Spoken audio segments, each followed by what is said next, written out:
दक्षिण कोरिया के राष्ट्रपति यून सुक योल ने मंगलवार को देश में मार्शल लॉ यानी कि इमरजेंसी लगाने के कुछ ही घंटों बाद इसे हटाने का ऐलान कर दिया। चौंकाने वाली बात यह है कि अपने इस फैसले के पीछे योल ने विपक्ष को सत्ता विरोधी ताकत और लोकतंत्र के लिए खतरा करार दिया था। हालांकि उनके मार्शल लॉ के ऐलान ने सिर्फ विपक्ष ही नहीं बल्कि पूरे देश के सभी सांसदों को एकजुट कर दिया, जिन्होंने संसद में साथ आकर राष्ट्रपति के फैसले के खिलाफ एकजुटता दिखाई थी। दक्षिण कोरिया में मंगलवार रात राष्ट्रपति योल ने टीवी पर आकर देश में मार्शल लॉ लगाने का ऐलान किया। उन्होंने इसके पीछे कोई स्पष्ट वजह न देते हुए विपक्ष पर सत्ता विरोधी गतिविधियों में शामिल होने और सरकार को कमजोर बनाने का आरोप लगाया। इसके बाद उन्होंने मार्शल लॉ के लिए 6 बिंदुओं का एक बड़ा आदेश भी जारी किया। इसके तहत सेना प्रमुख को मार्शल लॉ कमांडर नियुक्त किया गया और कुछ नियम भी जारी किए गए। इसके तहत मार्शल लॉ लागू रहने के दौरान देश में राजनीतिक गतिविधियों और पार्टियों पर प्रतिबंध का ऐलान किया गया। इसके अलावा झूठे प्रोपेगेंडा, हड़तालों और सामाजिक अशांति पैदा करने के इरादे से एक जगह पर होने वाले कई लोगों के जुटाव को प्रतिबंधित कर दिया गया।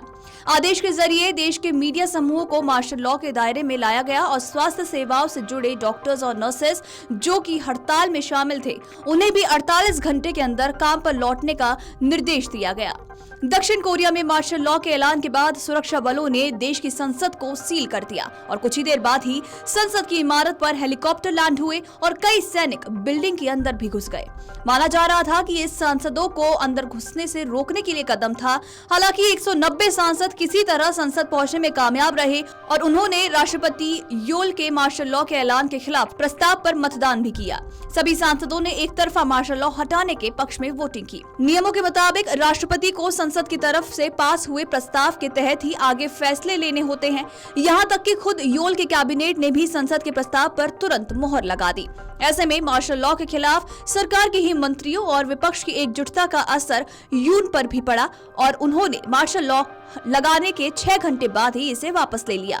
हालांकि इसी बीच संसद के बाहर सैकड़ों की भीड़ भी देखी गई। सैकड़ों प्रदर्शनकारी भी इकट्ठा हो गए, जिन्होंने राष्ट्रपति योल के खिलाफ नारेबाजी की और उनकी गिरफ्तारी की मांग भी उठाई।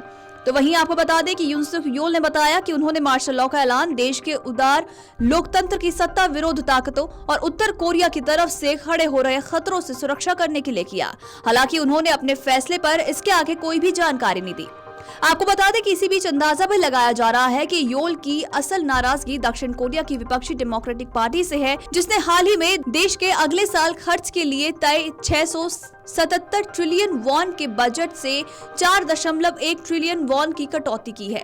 इस पर राष्ट्रपति ने कहा था कि विपक्ष ने देश चलाने के लिए सभी अहम जरूरतों के खर्च में कटौती करना शुरू कर दिया है।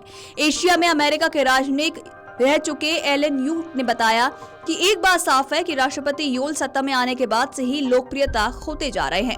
उनके साथ कई विवाद भी जुड़े हुए हैं और इसके चलते उन्हें लोगों का समर्थन भी नहीं मिल रहा है। इसलिए वो कुछ ऐसे कदम उठाकर अपनी सरकार को चलाने की कोशिश कर रहे हैं। आपको बता दें कि मार्शल लॉ का ऐलान भी उनकी इन्हीं जल्दबाजी भरी कोशिशों में से एक माना जा रहा है। इस पूरे घटनाक्रम के बाद अब राष्ट्रपति यून सुक योल पर दबाव बढ़ता नजर आ रहा है। विपक्षी पार्टियों ने उन्हें अल्टीमेटम दे दिया है कि या तो वो अपने पद से इस्तीफा दें या महाभियोग की कार्रवाई का सामना करने के लिए तैयार हो जाएं। दक्षिण कोरिया के मुख्य मजदूर संघ ने योल के इस्तीफे तक अनिश्चितकाल हड़ताल करने का ऐलान किया है। संघ ने उन पर लोकतंत्र विरोधी कदम उठाने के आरोप लगाए हैं और वहीं राष्ट्रपति योल की खुद भी पीपल्स पावर पार्टी यानी कि पीपीपी ने उनके मार्शल लॉ लगाने के कदम को भयानक करार दिया है और मांग की है कि इस फैसले से जुड़े लोगों को जिम्मेदारी तय हो। वीडियो डेस्क अमरउजाला.com। अगर आप ये वीडियो YouTube पर देख रहे हैं तो हमारे चैनल को सब्सक्राइब कर बेल आइकन दबाएं और Facebook पर देख रहे हैं तो हमारे पेज को लाइक करें। 8 मिलियन प्लस सब्सक्राइबर, आपके इस भरोसे के लिए बहुत धन्यवाद।